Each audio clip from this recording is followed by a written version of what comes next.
Hey guys, what's up? Welcome back to the channel. It's Cynicalex, and today I want to talk about the new Shadowland rewards. But before we do that, I want to report another bug to the devs and to you, the players. On your last world boss run of the day, you may not see the Conqueror XP bar move. That little bar there that shows you how much XP to the next level for Conqueror level. Conqueror level XP is really important, not only because of the rewards that you get, but also because it's tied to your new resistance stat for strikers and for all defense down and mind control. So you may not see that move on your last world boss clear of the day, but it's just a visual glitch. I'm going to show you a clip here where I cleared my last clear of the day on stream with Cable, with Nick Fury's leadership and Red Guardian, and I was bringing along Red Guardian just for the just to get the potential.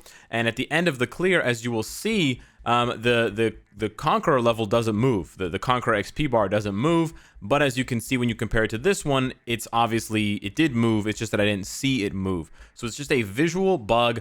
It's probably introduced when they did training mode, but it is something that they do need to fix because players should see how much XP they're getting for every single one of their clears. So don't panic. You're not losing Conqueror XP. It is just a visual bug. Back out. Try to remember where on the bar it is and then back out and then check, and it should reflect now the actual amount of XP. So with that aside, I want to talk about the new Shadowland rewards. I went ahead and played through Shadowland before the reset, and I got all the way up to stage 94, 95. I got 19 boxes to open, and here are my rewards.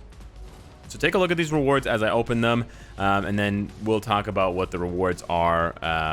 Well, we'll talk about what they are, but we'll also talk about how good or bad they are and what I think about them, because I think a lot more players are going to play Shadowland now because of these rewards, and it's good that they've done something to the rewards. It took a year for them to update the rewards, which is way too long. Rewards should be updated within a couple of months tops, but it is better than nothing. So yeah, those are the rewards. Of course, you still want to push in Shadowland Plus all the way up to maybe stage 105 in order to get, you know, a Mega Tier 2 ticket, Mega Mythic Uniform Upgrade ticket, 150 or 225 CCF. There's a lot of good rewards as first clear rewards in Shadowland Plus. But once you claim those first clear rewards, what's the point of playing Shadowland? Well, they've tried to improve that. They've taken away basically all of the 4-star rewards, and it seems as though you're more likely to get higher drop rewards for certain items. Like, for example, 30 hidden tickets versus 15. I think maybe they have removed the 15 altogether. Also, I haven't seen very many people get 250,000 gold. I've seen people get 500,000 gold and up. So they've tweaked some of the numbers, but I still think there are problems with the Shadowland Plus rewards. So just to recap, if you weren't, you know, seeing the clip there, I got 1.25 million gold. I'll throw the rewards up here. I got 1 6-star obelisk, 1 6-star ISO, and 1 6-star Uru, which is pretty good, one of each. And then I got 5 5-star obelisks, 3 5-star Uru, 3 5-star cards, 2 5-star boost ISO, which are significantly worse than 5-star ISO, but okay. And then I got 30 hidden tickets. Now, it's not really important to focus on which Uru I got or which cards I got, because they have different values to different players. You know, some players would want 3 5-star HP Urus. Other players would think it's worthless. Other players would want 3 energy attack or whatever, you know. So it's all relative. And the 5 5-star obelisks is almost enough. It actually is enough. It makes 1 6-star obelisk. So I technically got 2 6-star obelisks. So that was about 2 hours worth of time, and that was for my investment of getting all of these characters ranked up, more or less. I mean, you could take some of them away and I could still clear it because I'm doing mostly a solo clear with just 2 characters tagging along for the extra Shadowland coins. But Shadowland is supposed to represent the reward that you get for building your roster as large as possible, right? That's the reward for Shadowland. So to get that much per week, I don't know, it seems a little bit weak. And to me, it seems weak because it's too widespread. For players that have built up their roster this much, this completely, you want to be able to pinpoint very specific things that you want to do next with your roster. I want to upgrade all of my Uru. I want to upgrade all of my ISO. One specific thing. And the problem with Shadowland Plus is that you're going to get a little bit of everything. It's a smorgasbord. It's a buffet. You're not going to get lots of one thing. You're going to get, you know, different things in different quantities. And you know, again, it comes down to different players. Some players would want tons of Uru. Some players want tons of cards. But I think that there's just not enough of a focus in the rewards, and it creates a lack of a sense of progression. So you get through all the stages, you know, you do 90 stages, which is like an additional 60 stages on top of the regular 30 stages of Shadowland. It takes me about 2 hours a week to go through Shadowland at least. And then I look at these rewards and like, okay, they're better than before, but what am I really supposed to do with them, right? You're not really given a set of items that you know, oh yeah, this is gonna upgrade this specific character or that specific character, or it's gonna push my score, it's gonna push my my performance in a specific game mode. And that's really the problem with a lot of content in Marvel Future Fight, where we just sort of do it as a chore. We do it because it has some reward, but we're not really sure what that reward is really building us up towards. World Boss is really good because, you know, you get tier 2 and tier 3 materials there, and you also get biometrics for those specific characters there. World Boss is great for that. Even Giant Boss Raid, I don't think the rewards are good in Giant Boss Raid, don't get me wrong, they need to be upgraded, but at least you know. You're getting gold, you're getting something to upgrade for PvP mostly, type enhancement kits, and then you're getting a small chance at a CTP. So you've got a very small window of rewards, and so if you bust your ass and you play tons of Giant Boss Raid, you're going to amplify how much you have of these particular items, right? And even same goes for something like World Boss Invasion. Sure, there's like a, you know, there's a grouping of items that you can get. You don't always get biometrics with every chest. You don't always get gold or double gold with every chest.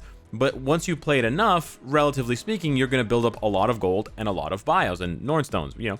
But with Shadowland, it doesn't feel that way. There's still just too much variety in the rewards. And I think a over variety of rewards is really what's killing the fun for people in Shadowland, because it does take a lot of effort and you have to play yourselves. Don't miss me with this autoplay crap. It's only helpful if you have autoplay plus, which means you have to buy the shield support. So yeah, it's basically, it's dead to me.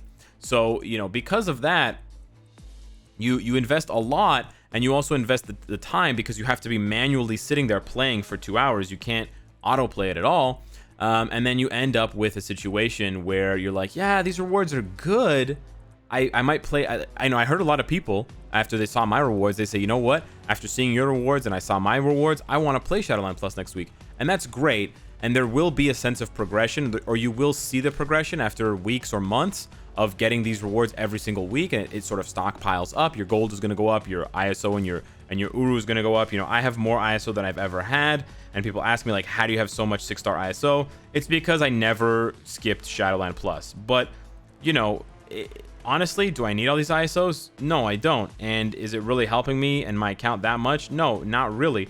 And do I wish that I could focus on something else? Like, do I wish that I could trade in all of those 5 and 6-star obelisks and 5 and 6-star ISO and Uru for just comic cards?